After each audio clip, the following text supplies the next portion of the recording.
Hey, hello everybody. I hope we got a full house over here. We're starting up our Bad Blood discussion series again. You're going to be watching really just the staff here discussing amongst ourselves our plans for Bad Blood 2024, and you have an opportunity to chime in because we really want to get your feedback on the game, especially if you've been to a number of Bad Bloods. We'd like to get your own angle on things. And if you haven't played Bad Blood and you're interested in it, this is a good opportunity to get your questions answered. So thanks everybody for tuning in.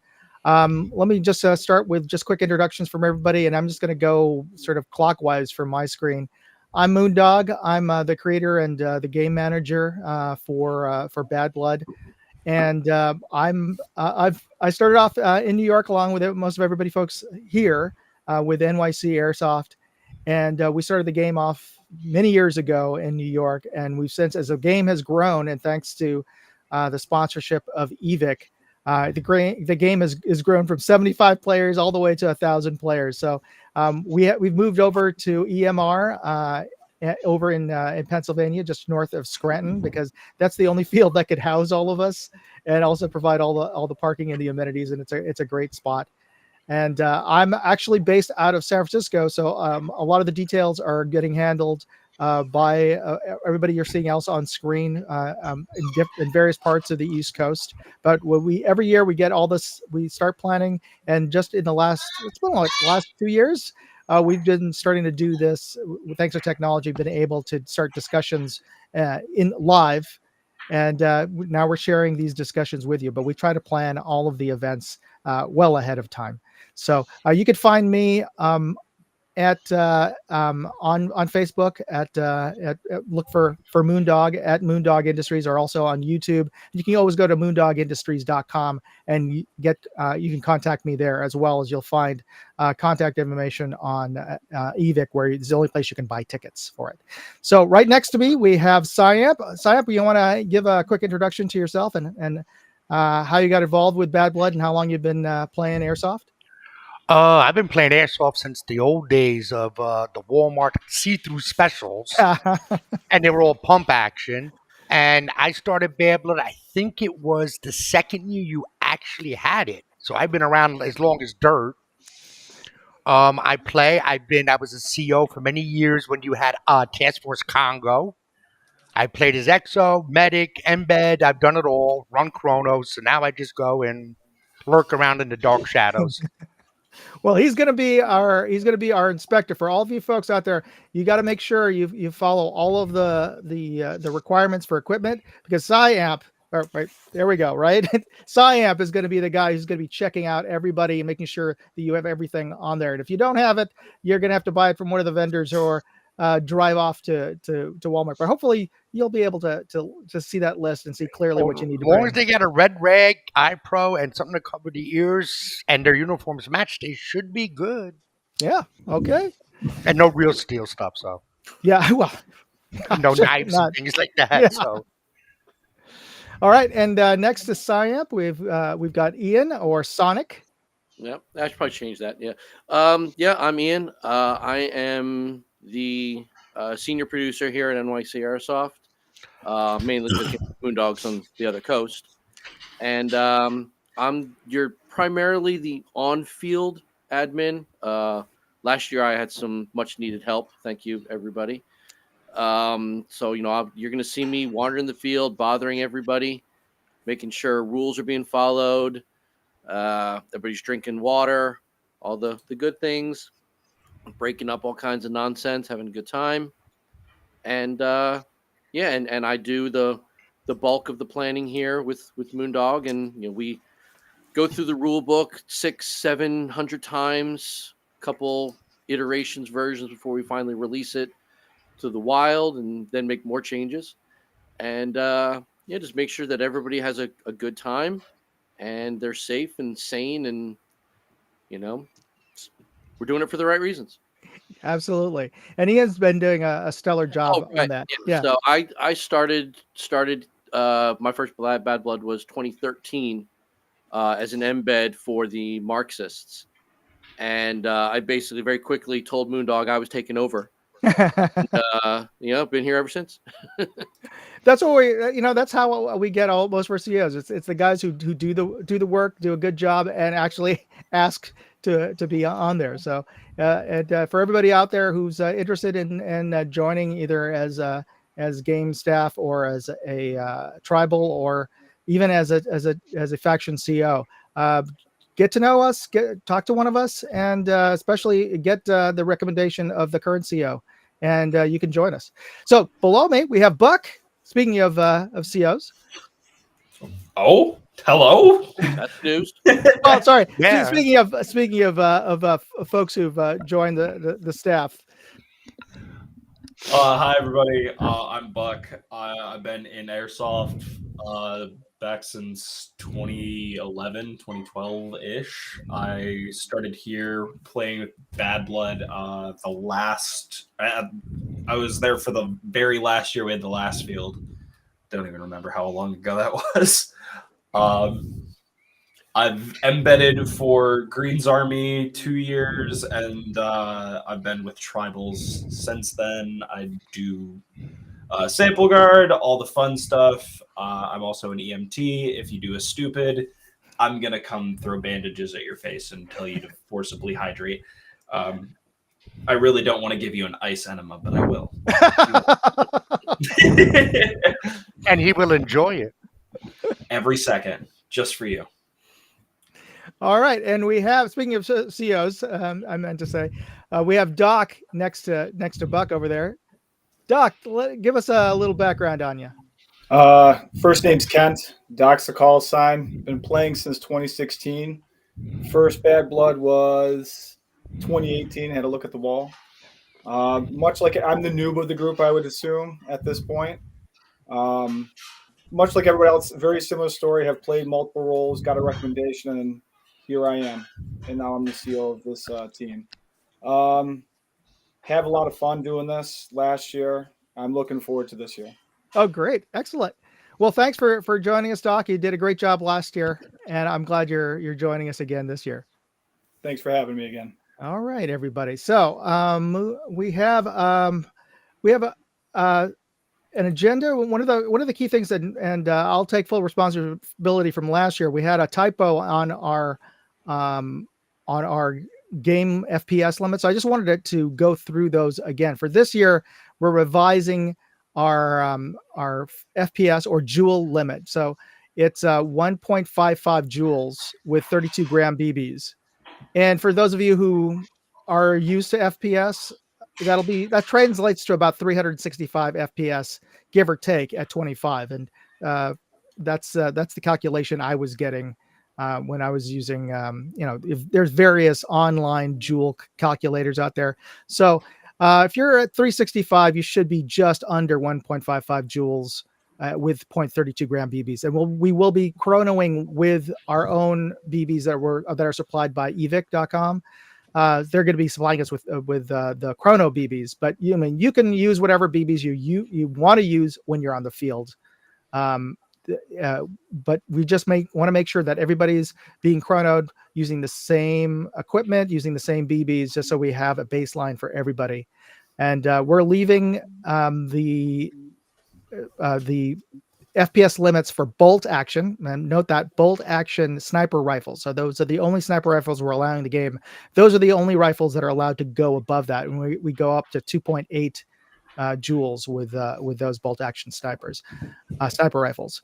But again, this is intended to be a discussion platform and not necessarily me doing a monologue here. What do you guys any input you guys have gotten or have yourself about those FPS limits?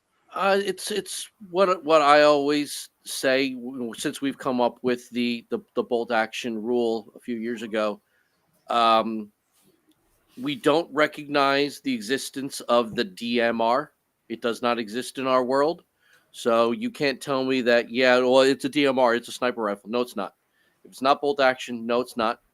And then if you've got the guys who are, really, really into their impressions and they do a Russian or Soviet impression, we do not recognize the SVD as a sniper rifle. That's it. If it's, if it's AEG, gas, whatever, it's not bolt action, single bolt pull, single trigger pull, you are not a sniper rifle. That's just life. This should go double for you guys that are running the HPA bolt actions. Please, for the love of God, take it very seriously, guys. I know you guys want to have your 5.0 gram BBs and send your BBs a mile and a half and want it to splinter and hit 37 people all at once. Just don't be a jerk. That's the main thing. Don't be a jerk. Absolutely, 100%. And for those of you who are wondering why we have the rule about the only bolt action sniper rifles, and it becomes honestly it's because of too many jerks in the past that we've allowed even like replica AR-10s or SR-25s. There's just too many instances where the guys claim that they were single action semi-auto, but they jiggered their MOSFET or whatever, and they were firing full auto. So, we a few years ago we decided the only way we could at least have some sort of control over this was to limit it to bolt action. So that's the key right there. Anybody who is trying to go that route, I'm going to be the sweeping generalization. They know how to work a MOSFET, and trigger programmable MOSFETs. We can't stop you once you get on the field. So especially you guys with the Bluetooth blade triggers and the feather triggers and the binaries. Yeah, there's too many ways that you can get out of our little modicum of control area, and then just change, wreak havoc. Yeah. The second you turn your backs from us, we are fully aware that you guys have the capability of adjusting and doing certain things that we cannot foresee. Once we give you the tags, it is then on you guys to hold some semblance of honor. Yeah, I mean, I understand that everyone who gets on the field, they're in it to win it, and I appreciate that. But we're one of the few, if only, organization that is completely charity based. So, yeah, you're in it to win it, and that's great. But remember, this is a game to have fun and benefit other people. Do you really want to be the guy who gets thrown off the field because he's hurting people at a charity event? Do you want to be that guy? And not to mention how many new players are coming out for the first Yes, that's another good reason. And then you're unloading unholy hell on somebody who's trying to figure out this game for the first time, and this might be the first big obstacle they try, and now you discourage them. Yeah, forever. Very much so. You all want to play more, so don't do that. Yeah, exactly. Don't be that guy. You got the old guys like the three of us up top here, and then you've also got 13-year-olds with their dad. Like, why? What? Just why? He's there to have fun, just like we're there to have fun. Don't ruin it. That's the spiel. Moondog always puts at the end of the player packet, for those of you who always read it, don't be a douchebag. Just don't. There's no reason. So are we good with those numbers? Yeah. Well, so a bolt action HPA that has the bolt, is that classified as a sniper, or is it still HPA? It's still classified as a sniper rifle, and they get that leeway. But like Buck was saying, don't be that guy. Yeah, just be mindful that you've got a very powerful tool under your arm. Don't abuse it. I was playing even today. Today was my season opener. Went out with a couple of buddies. There was a guy on the field who had an HPA tapped sniper rifle. He was rocking .48s, and on the field that we normally play at has a rundown RV. He punched a hole through both sides of that RV with a .48. That's not a small feat, guys. This HPA is no semblance of a joke. These are powerful weapons. That's an air gun territory. Buck, can you speak to this? Lever actions. I assume you're in reference to the Western weapons that have been released recently, or the lever action shotguns. Let's assume. If that's the case, I would say we're still going to be operating under general principle rules of 1.55. You're not going to be classified under a bolt action. You can rack that way too quick. I'm sorry. Now, I'm not familiar with the operation. Like, I've seen them. Are they? It's I'm just familiar with the operation in an actual skirmish environment. Is that Go ahead, Moondog. Oh, I was going to say, is that an HPA? Or I haven't seen. I've only seen a couple of guys way back that had the Japanese ones, but they were really low FPS as well. But Well, the field I play at normally, there's quite a few kids that have, they look like your Winchesters. mm-hmm. Yeah. And they got the lever bowed out like the John Wayne in the movie. And I've seen them with it down at their hip, just yeah. So you can, even though it's loading one round at a time, you can still, it's like people with paintball that can work the triggers and you can make it a semi seem like it's an automatic. They can do the same thing. You're basically, especially with the modifications that are rolled out. firing it, basically. Yeah. Right? Oh, okay. Yeah, that's exactly what it is. It's a bump fire. Yeah. So I agree with you there, Buck. I was actually going to interject and say, if you guys, since we're talking a little bit about HPA concerning sniper rifles, do you guys want to chime in, just reiterate the tournament lock?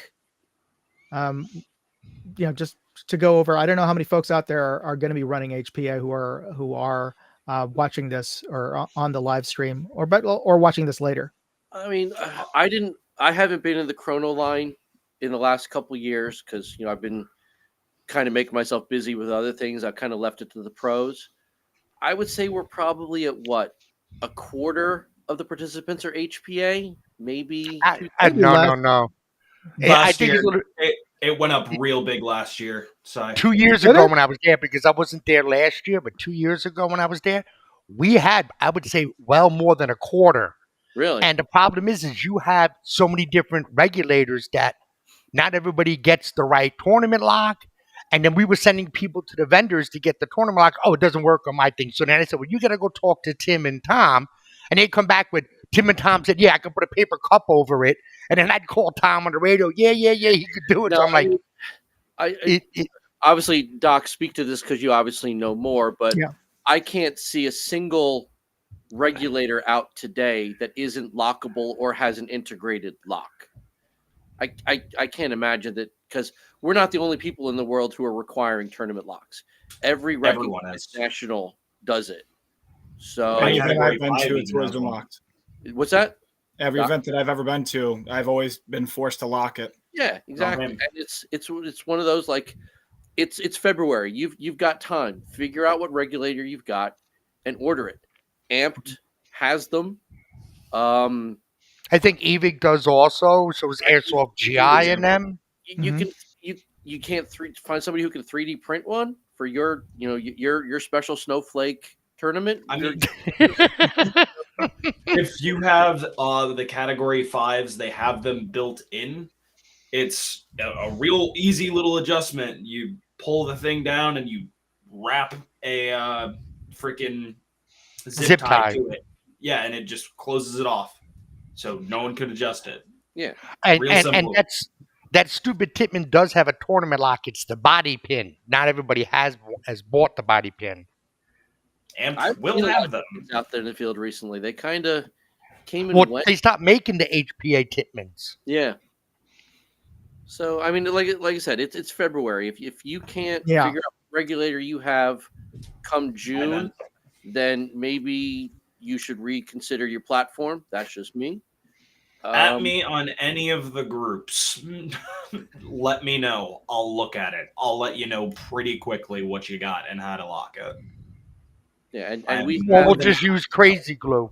Yeah, then you'll never get to it again. Yeah, no, but we have two very high quality vendors on site day of and the day before. There's a good chance if they don't, contact Amped, contact Jackal Tactical, and see if they can have one for you when you get there. If you can't get one in time, and I mean, they're there to help just like we are. So there's no reason for you to come unprepared.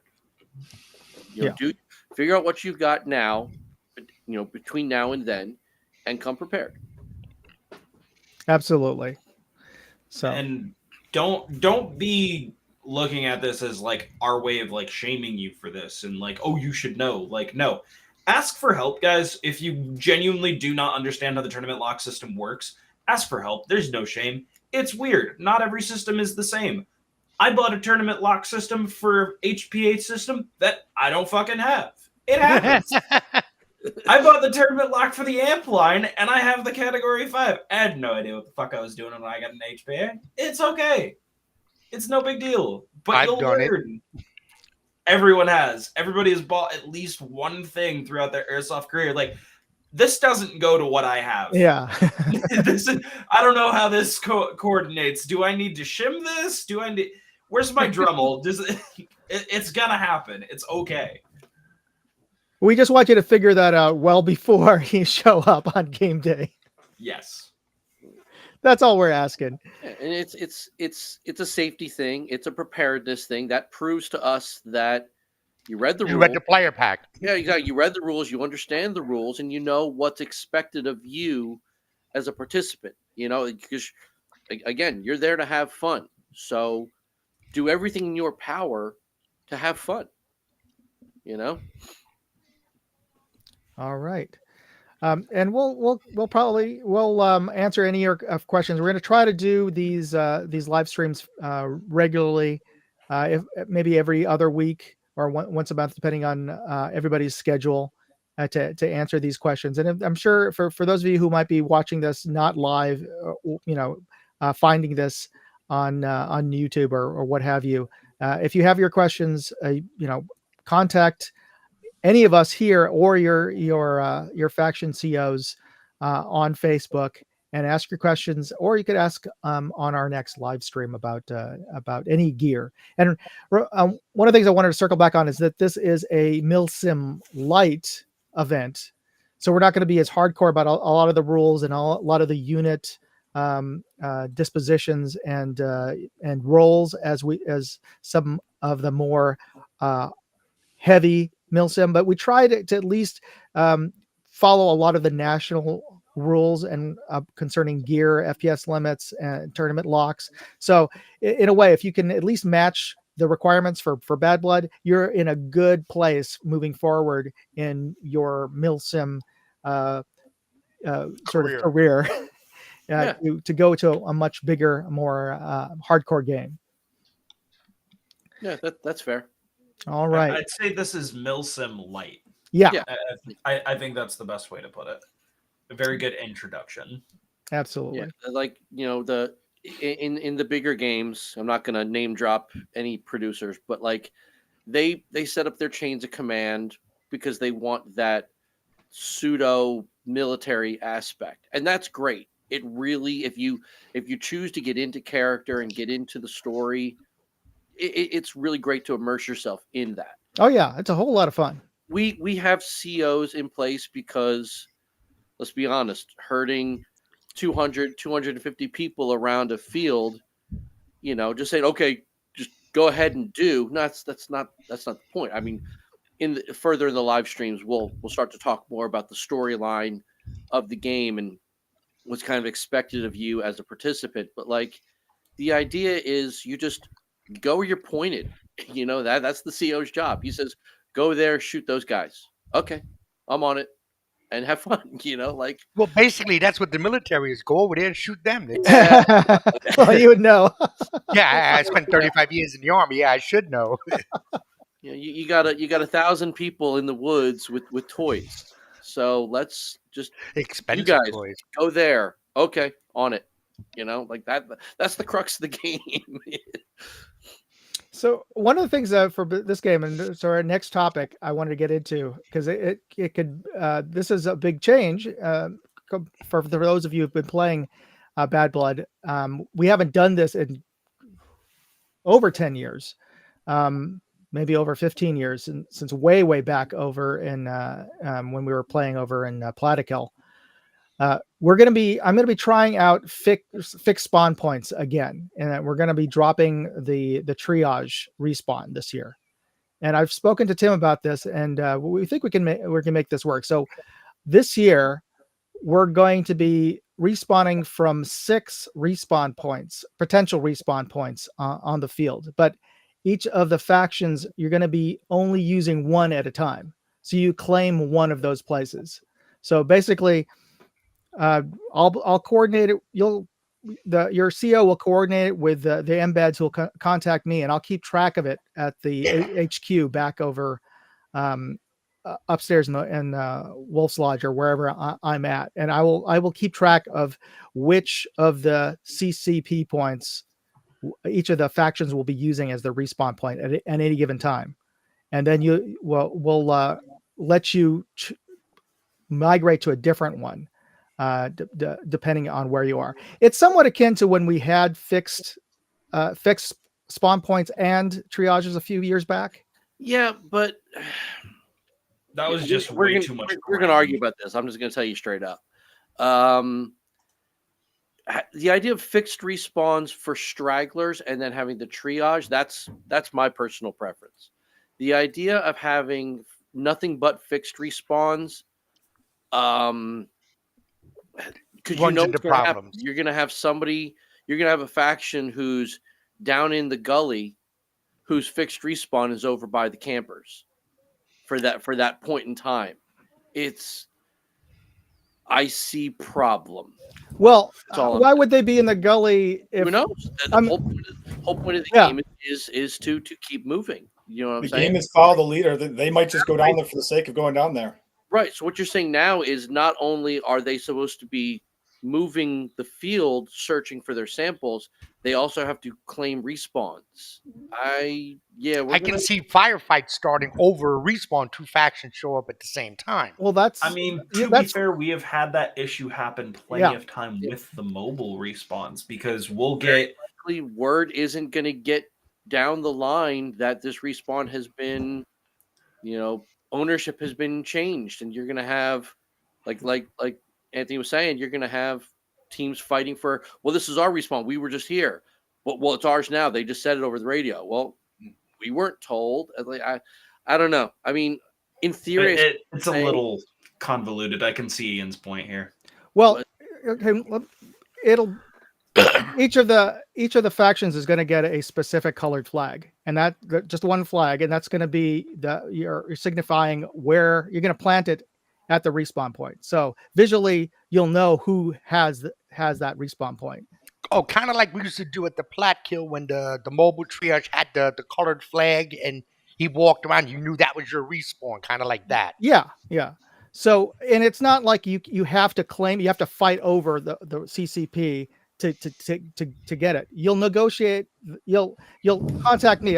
I'm on like air traffic control. I'll say, okay, you want this other respawn point, and I'll see if it's already claimed or it isn't, and I'll let you know. Okay, you can move your respawn. Your new CCP is going to be at this location, and until you tell me you want to move it. So it'll stay where it is until you talk to me and we move it. All right, we're gonna have to talk behind the scenes. I see what you're trying to do. The only way I see that working is if we get potentially EMR staff to man those points that are in contact with you, and then they can control who owns what at what time. Either EMR staff or we get people on board to just be staff. Well, EMR has people there anyway. So, they're getting paid to be there anyway. We might as well put them to work. I don't know. I see what you're saying. I do. But I see the logistics of 800 to 1,000 people trying to, let's bring up the map for a second here. Sure. Okay, so these are the spots that have the blue cross. These are going to be the fixed spawn points that are claimable. So, okay. I immediately see big red flag for me. Well, how's that? We talked about this last year, and I have brought it up. I will die on this hill. We cannot go into that ravine. We cannot go into that ravine. We cannot go into that ravine. Please, dear God, we cannot have another leg injury. Okay. Please. I can move. I can take that out. I can't do it again. I'm not gonna watch someone come out with a freaking open fracture. From the fixed respawn point, I see the concern I have is from the medical standpoint, not from the broken leg, but from the heat stroke that always seems to happen. They're going to have the issue with communication, letting them know where this respawn is. Like I have to get a blowhorn and tell my team, hey, we're now on G5. And half of them are not going to hear me. So I can see it just turning into this mess and then turning into like, hey, this is our spawn and now we're going to fight it out kind of thing. Okay, looking at here's what I'm seeing. The idea of 6 respawns for 4 teams, I get it. I disagree. I say we go with 4, and here's why. I say we get rid of the ravine, like Buck said. Let's just completely eliminate that. So what is that? 12D, 12E. That's got to go. Canyon. Well, yeah, we'll move. That's got to go.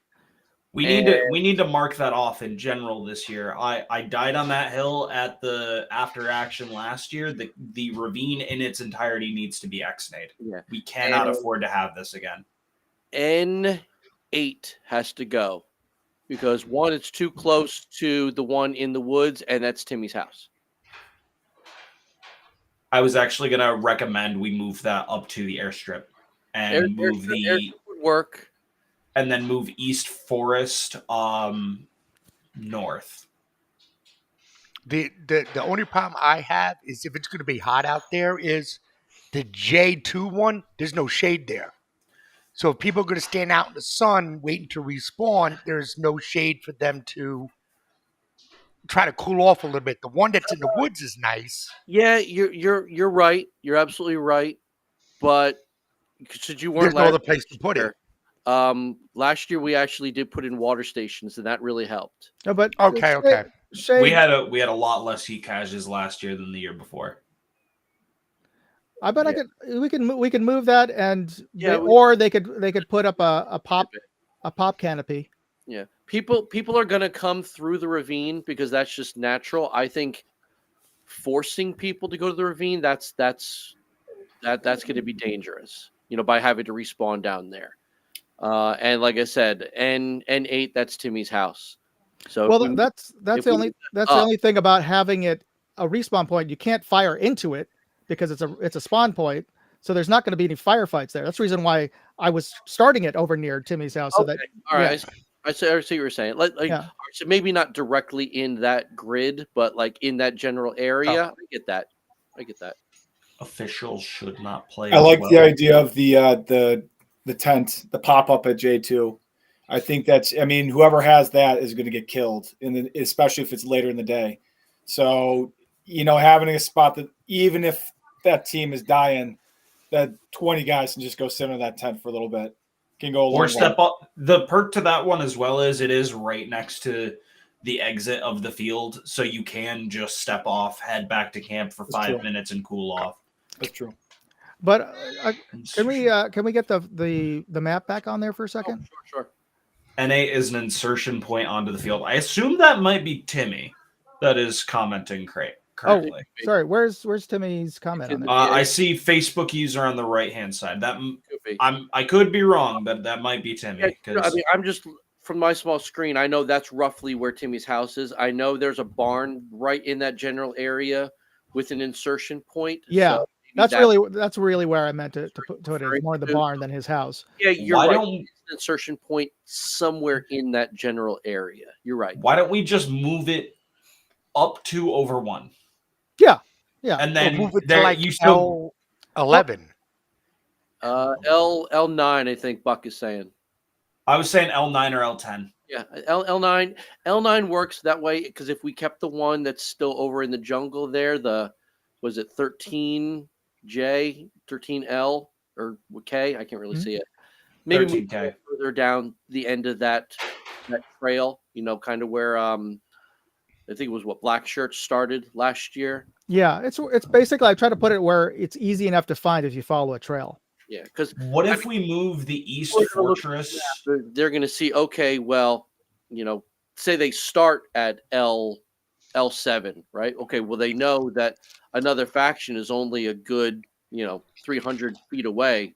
Well, they're just going to charge, so you're going to get an immediate, so I don't know, we'll figure it out, but we'll tweak it. But I kind of like Yeah. where I like where you're going with it. What if we moved the East Forest over to I-11 or 12? Yeah, if it's easy enough to find, if you follow a trail, we can move Okay. it anywhere along that trail. Okay. And I do think we need to have 5, Ian, because there are 4 factions, so we need one extra spot that somebody can move. That's fine. At least if we just move the one near Timmy's house over a couple squares, Yeah. That 5 for 4 works really well.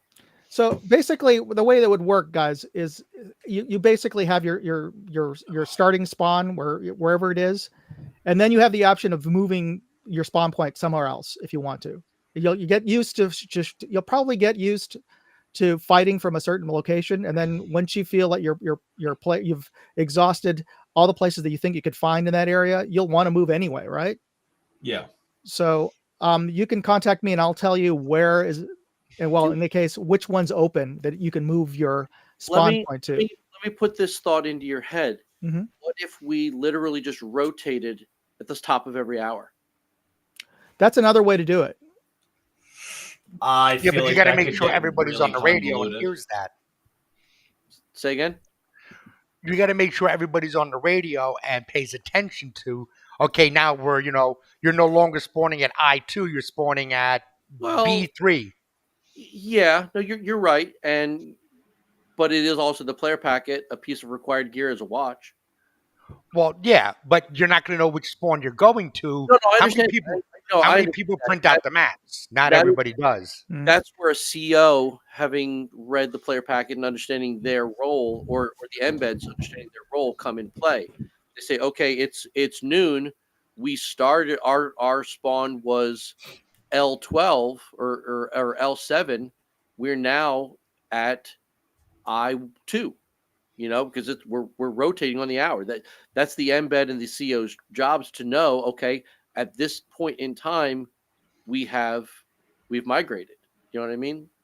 Yeah, but again, like I said, I know from when I went on the field 2 years ago, I was respawning different factions together because nobody could find their respawns, nobody could find their mobiles, and half the guy didn't even have maps or radios. So we're gonna have that problem. I mean, nothing we do is going to solve somebody. No, I know, from not having any way to find. I think the kind of like capturing each area as you need it is kind of a little bit more progressive in that thought, because then you have options as a team to kind of evaluate instead of being forced. I feel like it gives it a little bit more of a fluid motion as opposed to if your faction has cleared, say, Tipman Town, and they want to attack the Pines, they're going to want to take I2 as their respawn, right? Yeah, sure. Once they feel they've cleared I2 or they've cleared the Pines, they might want to migrate. Is that what you're saying? Yeah. All right. So it could also give it benefits teams who are on the ball. Yep. And it punishes teams who are not, in a way. It could also create a fun dynamic for teams that are interested to potentially capture those points. We could also throw that in there as an option of you've got a certain line of defense for each point that you're protecting. If I want that point and you're the one on it, what if I want to take it? What if let's just say, for instance, I'm Black Shirts, Ian's green team. Ian's got the Pines, he's got West Forest, and I need to get through there so that I can get a point that's in the back. he's stopping me on all fronts of getting there. Fuck it, I'm taking that point. I'm taking his point and I'm cutting off his legs. So now he has to go move and find something else. Do it like It's capture the flag. Yeah, it adds a more of a Milsim feel because now you have to defend your respawn plus I like look it. for targets, and it adds more more realism to the game. For lack of a better word, you'd have to leave 5 or 6 players to defend your respawn in case Ian decides to attack it. And God forbid. Well, you can't attack a respawn.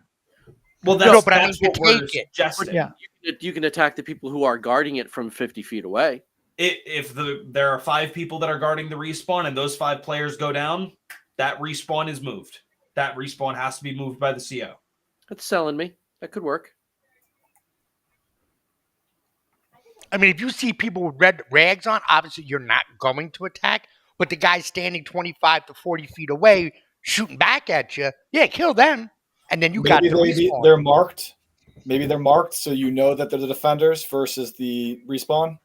Nothing crazy like from let's say Deus Ex. A yellow they have armband. A white band or something. All the defenders have a white band.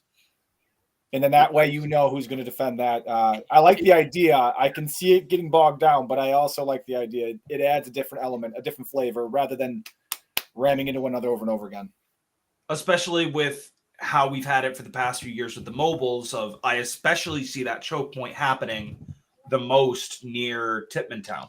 Yeah. Yep. It happens every year. Every time. single year we get a choke point there. Every And single year behind we the get a fort. fight. Yes, absolutely. Those are the big choke points we see every year.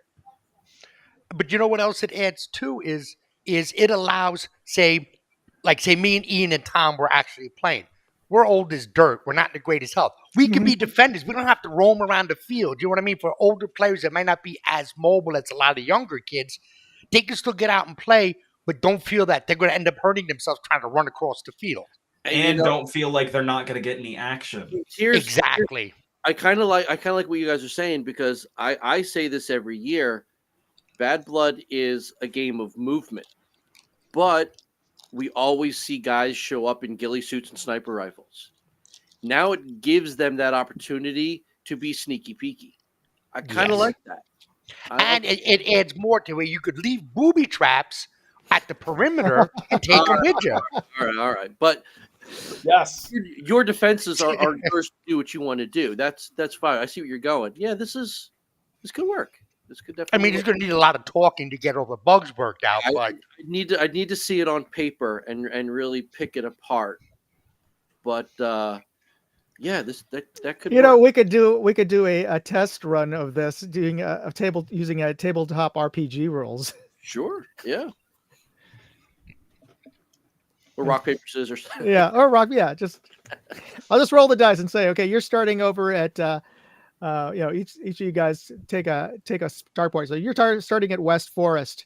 Which grid coordinate do you want to go to? And then if somebody else wants to claim that or move their units over there, then we could roll dice and see if they get that grid square. Yeah, this could definitely work. I'm kind of liking the idea. And I think you'll appreciate this, Ian. And Timmy, I appreciate you chiming in on the Facebook on this. He has colored flags, but I also picked up some national flags from some of the African countries to be the ID flags. That'd be cool. All right. Well, unfortunately, you don't have the country anymore that I used to CO for, Congo. Oh, there's a couple of Congo flags now. Yeah, but there's no more Congo team. Yeah, Task Force Congo. Oh yes. Yeah, but it doesn't mean that you aren't representing. Yeah, I like it. All right. Yeah, I'm warming up to it. I think this could work. But I heard a little bit of discussion about fighting to claim one. I mean, is that what I heard from you guys? So like to be able to fight for it? Basically, let's say we can set up for each team, excluding tribals, 5 or 6 players, depending on how many people sign up. opt to stay at spawn points and defend from people trying to invade. If those 5 people get taken out, that spawn point for those teams, the team has to move. But are you talking about the spawn points that is theirs? The only thing, Yes. the only concern I have is the rules that we have against shooting at spawn points. So we'd have to remove those rules. No. What we're talking about is if the people who are defending it are standing away from the spawn point. So let's And say they have there's colored armbands, so you know they're the defenders. If you Right see on, people man. with red rags on their heads, you know you're not going to shoot them. But What they're saying is- 5 guys No, what off they're to saying the is like side, spawn points that are like say not in use. Let's use Marxists for an example. They're down in. Let me bring the map. Hold on. Well, there's only going to be one extra one at any given time. Right. No, I understand that. I understand that. They're down in the ravine area between along the 11 vertical, right? But their spawn point is say B3 or C2, right? Obviously nobody's going to be there because they're all down in the ravine working their way towards another sample. You're going to have 4 or 5 guys, all volunteers. Nobody's going to get voluntold, defending that spawn point. If they get wiped out, that spawn point is now effectively up for grabs. Right? You know so what we're I'm not saying that players are going to be firing into the spawn. We're saying players need to take out those 5 defenders before that they can move in and claim that spawn. Yeah, if the spawn point is actively used and you've got players who are in triage waiting to respawn, obviously it's a no-go. But if the spawn point isn't actively triaging and you've only got defenders, you're not really firing into respawn. You're firing on active participants. 50-foot barrier. Buffer zone. Right. 50-foot buffer off of their spawn. They're effectively a rear guard. Okay. Right? So I if think they're- Tom needs to see a visual of it. No, to I'm know just, what we're talking about. I understand. I'm just trying to think of I'm just trying to look through my head. If they do claim that, then somebody's not got to get a hold of me and let me know that they've claimed it as well as they've given up their old one. Yeah. Oh, Exactly. well, sure, absolutely. That's Yeah. how that's going to happen. You But can't I think the principle of that would plant be your flag. I think the principle of that would be is if you see players with red on their head, don't shoot. Wait till they leave. Once they leave, have fun. Yeah, I agree with that. Okay. So at that, is it worthwhile to have have one of the embeds stay there as a defender at all times? Or have one of the Potentially. defenders have a Yeah. radio that's connected directly to command. Yeah, because that's the one way. That's the only way I could think of for Yeah. somebody to be able to get a hold of me that's on my channel so I can. Right. Let them have a map with them, whoever the head honcho would be of the defenders, one of the 5. They have white bands to identify them. When they go down and they're dead, they can't respawn. They're dead. So when you run out of your lives, that's the role they play. They have a map, and you immediately tell them, okay, this is the one that's unoccupied. This is your new respawn. You better get over there. And that's how they get back into the fight. It would have to be an embed though. Yeah. Because I don't want some rando calling me on the radio saying, "Hey, we claimed this. We took it over." Like, who are you? It would And- be somebody who only has comms with us. Yeah. Yeah. So I think an embed with the team and an embed with again the rear guard Defenders. makes sense. Yeah. Good. I knew this point was going to come up.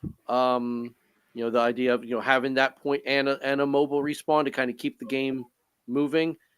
I don't know. I think we need to fight it out a little bit more and talk about it. But I don't know. No, I think having a mobile spawn / triage point we've been running into way too many headaches with it for the past few years. I think we need to take a year off from it to evaluate its effectiveness and see if this potential strategy is more effective. Because it does work, even just as a single embed. Because I remember the days of a single embed per team.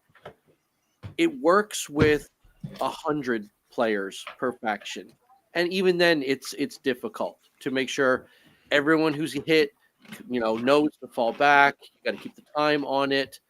With 200, 250, because we're post-COVID and Things are relatively normal.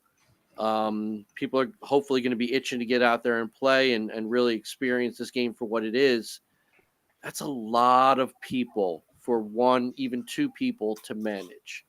And I mean, I can't speak for all the embeds that I've voluntold over the years that this is what you're doing this year, but they do their jobs really well. But it is tough. It is really hard, and in a way, because we have these people who are out there fighting for their factions, but the minute you start taking any kind of team casualties, we've literally just taken the gun out of their hands for the next 10, 15 minutes. This way we get embeds who are there in the as strictly as gamekeepers and as walking rule books, and people who are there to manage for us as opposed to kind of just make sure everybody can get back into the game every 10 minutes. So now you've got these players like Todsky and like when I used to do it and stuff like that. Now they can actually kind of play the game again, because you've got these guys who career embeds again, like my guy Todd. He's been an embed for Marxist ever since I stopped doing it. So what, six years or so he's been an embed for Marxist. I know guys who don't even bring an AEG with them anymore because they know that there's no point. Their job is to wave the flags, wave the pool noodles, and wrangle the kids, and that's great. They do their job well, and I appreciate them.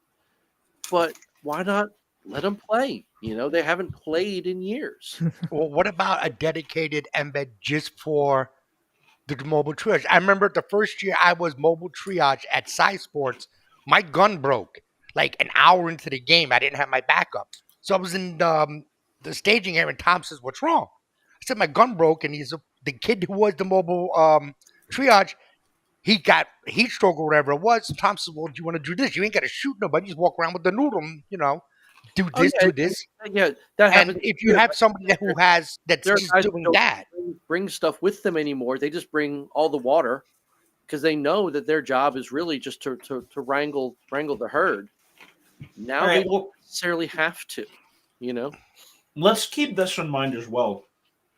We've limited ourselves to the idea of only having 2 embeds per team. We can consider adding more. We can consider opening that floor up to have more people. Yeah, last year we had 3. Well, at least that was the goal, and some of them since we couldn't really staff it, that was the goal.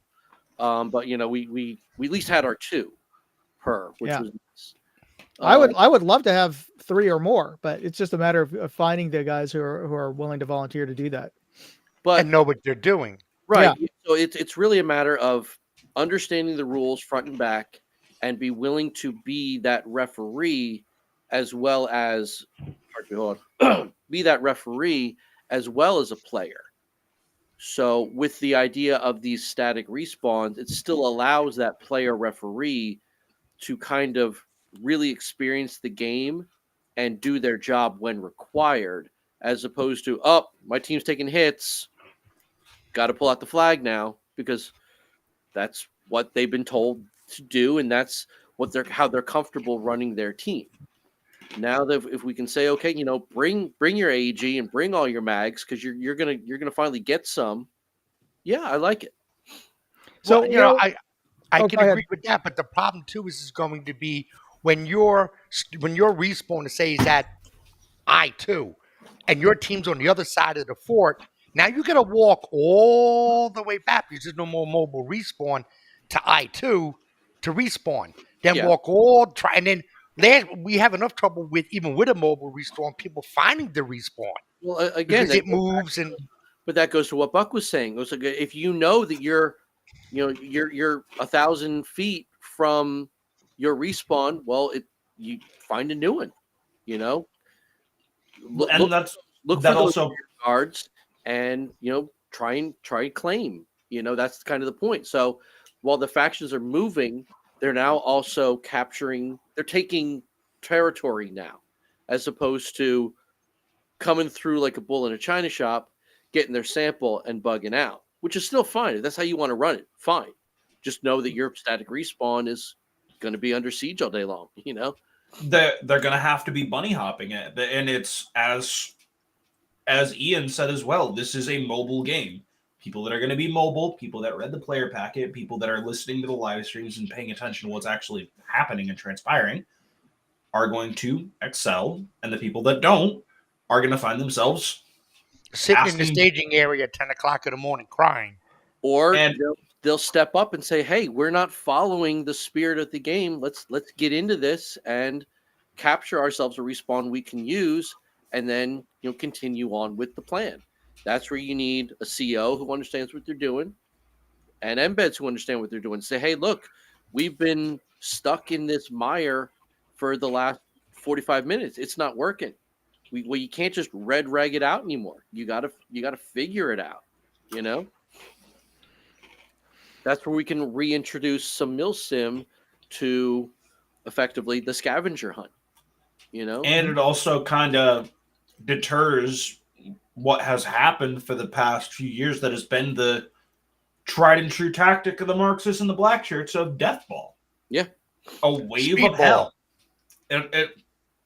We're trying to emulate some form of a cohesive milsim. Even though we're milsim light, we're trying to emulate some form of progressive, good ideas, good thinking, good movement, good introduction. Most milsims, you're having 10, 12, 14, 15, sometimes plus objectives throughout the day. Your objectives are constantly moving, and you're getting radio traffic. Oh, you just went down.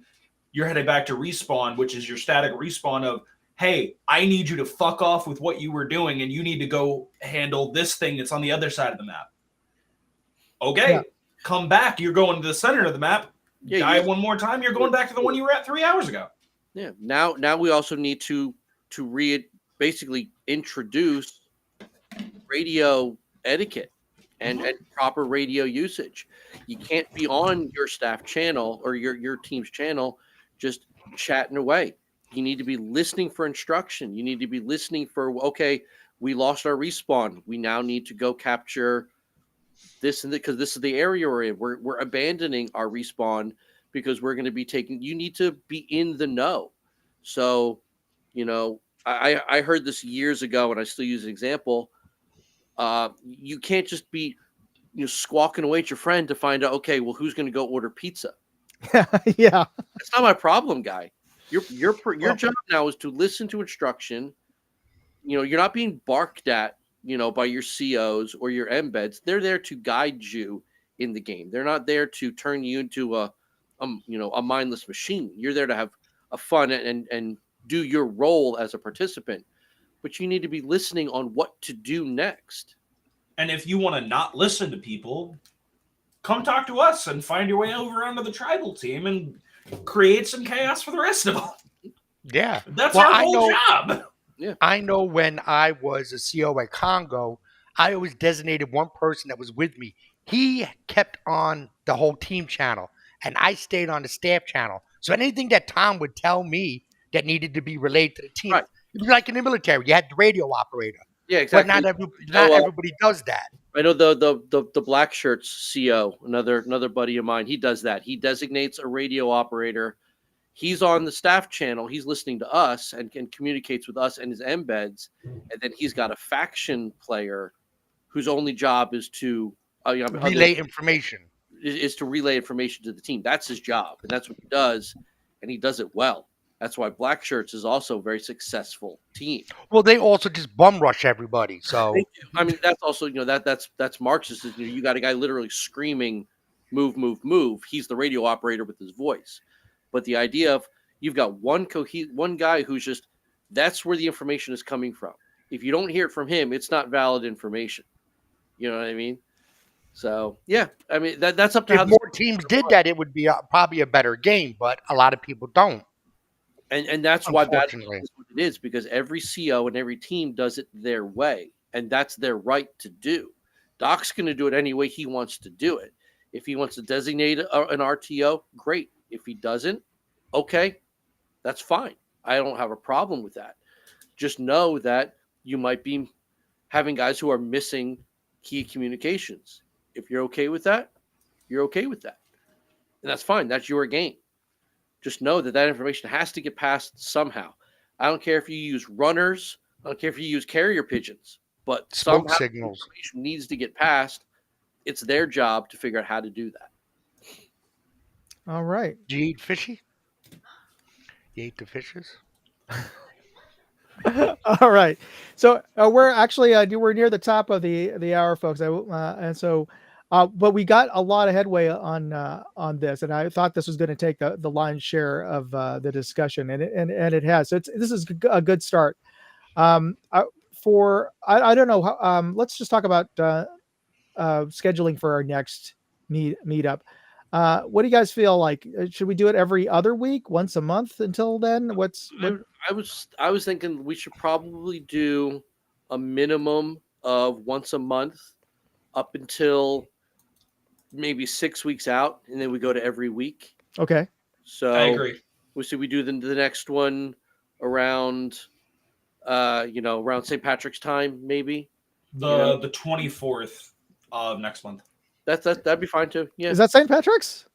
No, St. Patrick's is the 17th. But yeah. We do it. Yeah, And 20 just, the what is the last Sunday of every month up until 6 weeks out. Something Okay. like that, And- I think that's smart. What's that? I think that's a good plan. I agree. Okay. Yeah, and that way it gives Ian time to think more about visualizing how he wants with attacking spawns and stuff, so we can explain it to Moondog. Well, no. Yep. What I'd love to do, if you guys are up for it, we could do war game out this with the grid map. Yeah. Yeah, you guys up for a little tabletop war I don't gaming? care. I haven't played Command and Conquer in a while with the grid game. Okay. I think I'll it's definitely work. I'll work it out. Ian, you're gonna be in charge of the dice. Sounds good. Okay, since you haven't, just get a bunch of 6-sided. I know you're not an RPG guy, so you may not have all the tricky dice like I do. Actually, no, that's not true. I do, because my son uses them for math. Oh, okay, yeah, perfect. but CeeLo dice don't count. Oh, hey. Oh, okay, maybe Buck is going to be our Buck. I got you. All right. Yeah, no, I like it.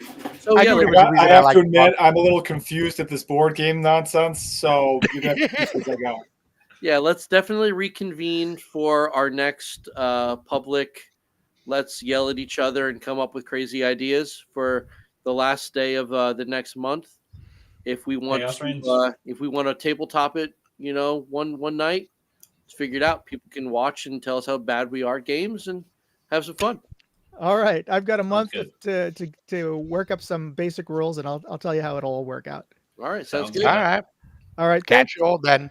Thanks everybody for tuning in to our jibber jabber amongst each other. But this is how we actually talk it out and get the games it's ship shape by June. I asked if you opened them. Thank God for technology. A little bit of behind the scenes for you guys. Yeah, a little bit, maybe a little too much for some folks, but I appreciate everybody for hanging in there. And we're looking forward to running this game for you and making sure everybody is safe and has fun. All right. Well, thanks everybody for everybody on the panel for joining us. Thank you, Ian, for hosting. My pleasure. And if you have any questions, please post them up on the Facebook on Facebook on the Bad Blood series group, and we'll answer those as they come. Yep. All right. Thank you, everybody. And Thanks, we'll everybody. see you in a month.